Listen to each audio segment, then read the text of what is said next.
नमस्कार विद्यार्थी मित्रांनो, के. बी. रोहमारे कनिष्ठ महाविद्यालय कोपरगाव आयोजित ऑनलाईन लेक्चरमध्ये मी प्राध्यापक गायकवाड के आपलं सहर्ष स्वागत करतो. विद्यार्थी मित्रांनो, चिटणीसाची कार्यपद्धती या विषयामध्ये प्रकरण क्रमांक 6 कंपनीचे संचालक व मुख्य व्यवस्थापकीय कर्मचारी या प्रकरणाबाबत आपण चर्चा करत आहोत. ज्यामध्ये मागील व्हिडिओमध्ये आपण मुख्य व्यवस्थापकीय कर्मचारी, व्यवस्थापकीय संचालक यांची नियुक्ती, व्यवस्थापकीय संचालक पदाची अपात्रता, व्यवस्थापकीय संचालकाचे अधिकार व कर्तव्य या बाबत आपण चर्चा केलेली आहे. त्याचबरोबर मुख्य व्यवस्थापकीय कर्मचाऱ्यामध्ये येणारी जी विविध पदं आहेत त्याबाबत देखील आपण चर्चा केलेली आहे. आजच्या व्हिडिओमध्ये आपल्याला व्यवस्थापक आणि कंपनी चिटणीस या दोन महत्त्वाच्या पदांबाबत चर्चा करायची आहे. तर पाहूयात क्रमाने.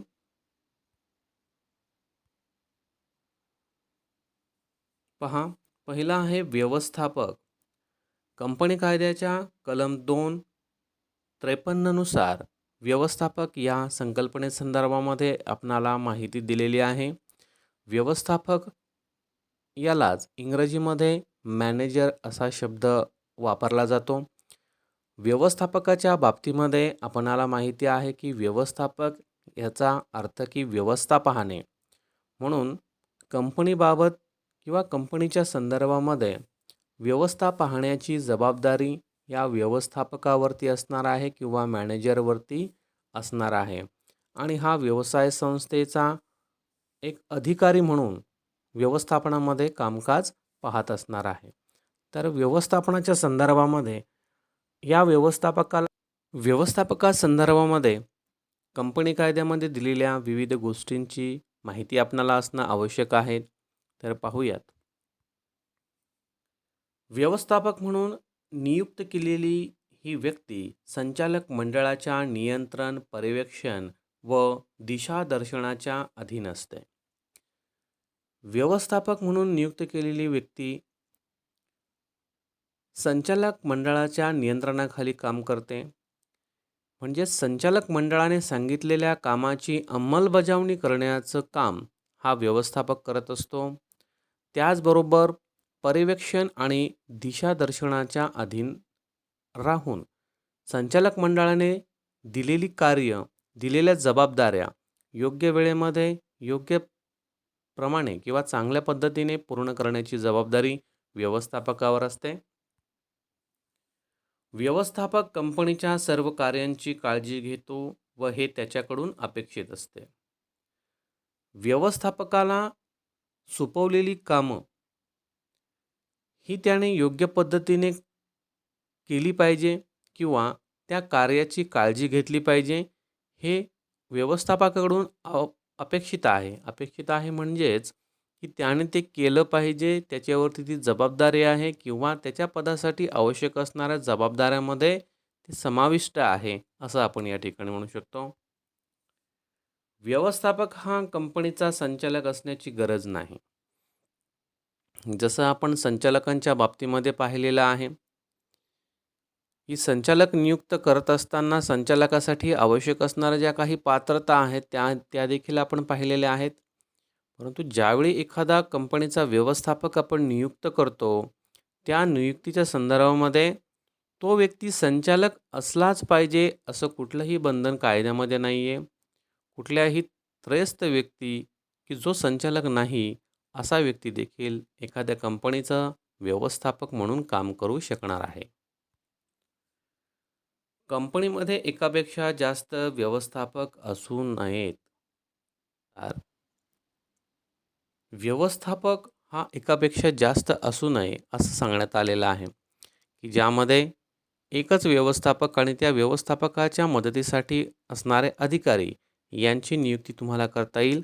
परंतु एकापेक्षा जास्त व्यवस्थापकाची नियुक्ती करता येणार नाही असं कलम 253 मध्ये कंपनी कायद्यामध्ये तरतूद आहे.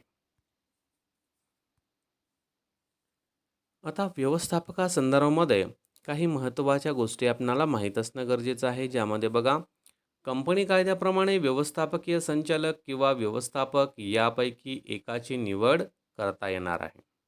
कंपनी कायद्यामध्ये ज्याप्रमाणे आपण पाहिलं, की व्यवस्थापकाची नियुक्ती केली जाते, संचालकाची नियुक्ती केली जाते किंवा व्यवस्थापकीय संचालकाची नियुक्ती केली जाते.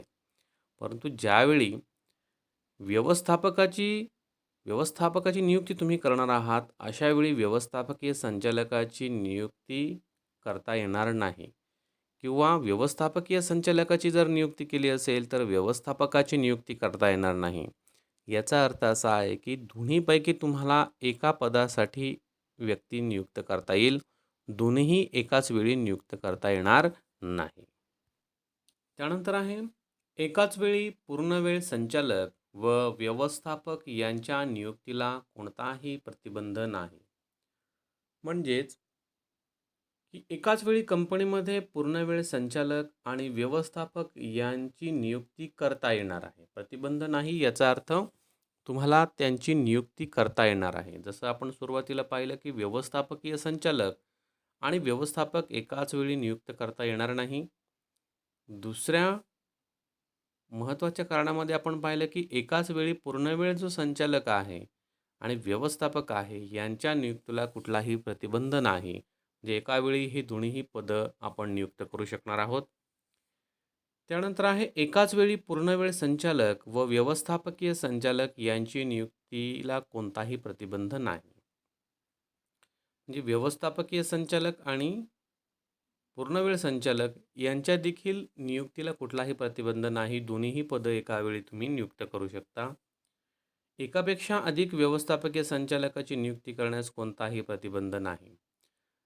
एकापेक्षा जास्त व्यवस्थापकीय संचालकाची नियुक्ती तुम्ही व्यवसाय संस्थेवरती करू शकता.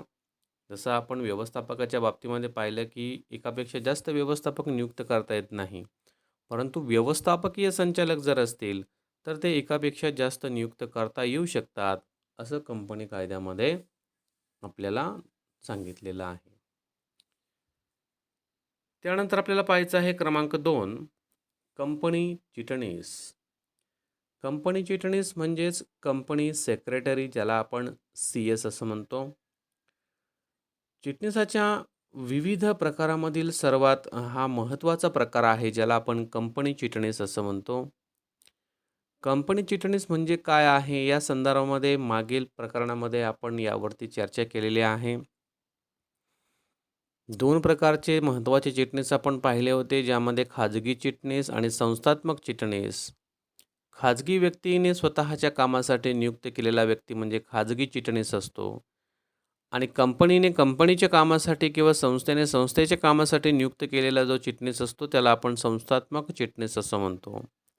म्हणून या संस्थात्मक चिटणीसामध्ये कंपनी चिटणीस हा महत्त्वाचा प्रकार आहे, की ज्याला इंग्रजीमध्ये आपण कंपनी सेक्रेटरी असं म्हणतो. म्हणून चिटणीस म्हणजे काय आहे, तर कंपनी कायदा कलम 3(24) नुसार आपल्याला काही महत्त्वाच्या गोष्टी किंवा व्याख्या आपल्याला दिलेल्या आहेत, त्या पाहूयात. पहा, क्रमांक 1, कंपनी चिटणीसाची कार्य असतात अशा कामांसाठी कंपनी चिटणीस नियुक्त केला जातो. तसं आपण अर्थामध्ये पाहिलं, की संस्थेच्या कामासाठी किंवा कंपनीच्या कामासाठी नियुक्त केलेला व्यक्ती म्हणजे चिटणीस असतो. म्हणून कंपनी चिटणीसाची जी कार्य असतात अशा कामांसाठी जो व्यक्ती नियुक्त केलेला असतो, त्याला आपण कंपनी चिटणीस असं म्हणतो. अशी व्यक्ती institute of company secretaries of India म्हणजे ICSI या संस्थेची सभासद असली पाहिजे. चिटणीसाच्या पात्रतेच्या संदर्भामध्ये आपण चर्चा केलेली आहे, की खाजगी चिटणीसाची पात्रता काय असणार आहे, काय असेल, सरकारी चिटणीसाची पात्रता काय असेल. त्याचबरोबर कंपनी चिटणीसाची पात्रता देखील आपण पाहिलेली आहे. म्हणून कंपनी चिटणीस नियुक्त करत असताना त्याच्या पात्रतेमध्ये आपल्याला महत्त्वाचं लक्षात घ्यावं लागेल, की अशी व्यक्ती institute of company secretaries of India म्हणजे ICSI या संस्थेची सभासद असणारी व्यक्ती कंपनी चिटणीस म्हणून काम करू शकणार आहे. पूर्णवेळ कंपनी चिटणीसाची नियुक्ती खालील गटातील कंपनीला अनिवार्य आहे. म्हणजे ज्या कंपनीला पूर्णवेळ चिटणीस नियुक्त करायचा आहे त्या कुठल्या कंपन्या आहेत त्या आपल्याला पाहायच्या आहेत, ज्यामध्ये पहिले आपल्याला सांगता येईल सूचीबद्ध कंपनी आणि दुसरं आपल्याला सांगता येईल की इतर सर्व कंपन्या जिचे वसूल केलेले भाग भांडवल रुपये 5 कोटी किंवा त्यापेक्षा जास्त असणार आहे. म्हणून पूर्णवेळ जर संचालक तुम्हाला नियुक्त करायचा असेल तर या दोन गोष्टी आपणाला प्रामुख्याने लक्षात घ्यावं लागेल की ती सूचीबद्ध कंपनी असली पाहिजे किंवा ज्या कंपनीचं भागभांडवल रुपये 5 कोटी किंवा त्यापेक्षा जास्त असेल अशा कंपन्या पूर्णवेळ चिटणीसाची नियुक्ती व्यवस्थापनामध्ये करू शकणार आहे. कंपनीचे संचालक मंडळ पूर्णवेळ चिटणीसाची अधिकृत नियुक्ती ठराव मंजूर करू शकते. कंपनी चिटणीसाच्या नियुक्तीच्या अटी आणि शर्ती तसेच त्याचे वेतन यांचा निर्णय संचालक मंडळ घेत असते. म्हणजे कंपनी चिटणीस ज्यावेळी तुम्ही नियुक्त करणार आहात त्यासाठी तुम्हाला अधिकृत ठराव मंजूर करून घ्यायचा आहे आणि त्या ठरावामध्ये नियुक्ती संदर्भाच्या ज्या काही अटी असतील, शर्ती असतील, त्याचबरोबर चिटणीस नियुक्त केल्यानंतर त्याला दिलं जाणारं जे वेतन असेल, मानधन असेल, त्या संदर्भामध्ये तुम्हाला चिटणीसाच्या बाबतीमध्ये संचालक मंडळाच्या सभेमध्ये ठराव पूर्ण करून घ्यायचा आहे. पूर्णवेळ चिटणीस एकाच वेळी एकापेक्षा जास्त कंपन्यांमध्ये चिटणीस म्हणून काम करू शकत नाही.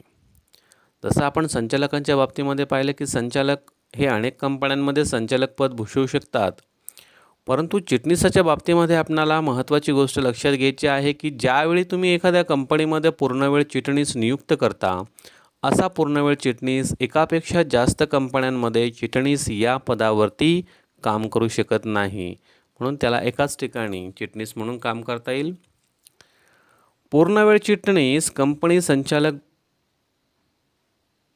संचालक बनू शकतो, पण त्यासाठी संचालक मंडळाची अनुमती असावी लागते. म्हणजे एखादा व्यक्ती पूर्णवेळ चिटणीस म्हणून जर नियुक्त केलेला असेल तर तो त्या कंपनीचा संचालक म्हणून काम करू शकतो किंवा संचालक बनू शकतो.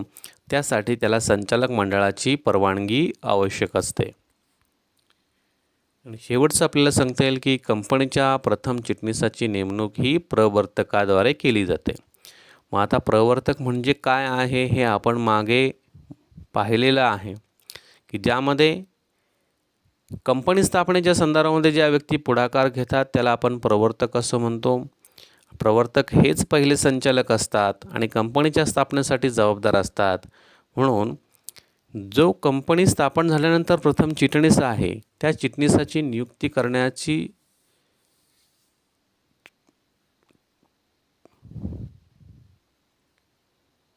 कंपनी स्थापन झाल्यानंतर जो पहिला चिटणीस आहे त्याची नियुक्ती करण्याचा अधिकार ह्या प्रवर्तकांना आहे आणि प्रवर्तकाद्वारे अशा चिटणीसाची नेमणूक केली जाते. म्हणून जी कंपनी स्थापन करत असताना जी औपचारिकता आहे ती औपचारिकता पूर्ण करण्यासाठी प्रवर्तकांद्वारे अशा चिटणीसाची नियुक्ती केली जाते. म्हणून कंपनीच्या संदर्भामध्ये व्यवस्थापक आणि चिटणीस अशी दोन्हीही पदं महत्त्वाची आहेत आणि या दोन्ही पदाच्या माध्यमातून कंपनी आपल्या व्यवस्थापनाचं कामकाज पाहत असते. दिलेली सर्व माहिती आपल्या पुस्तकामध्ये आहे, वारंवार ती पहा.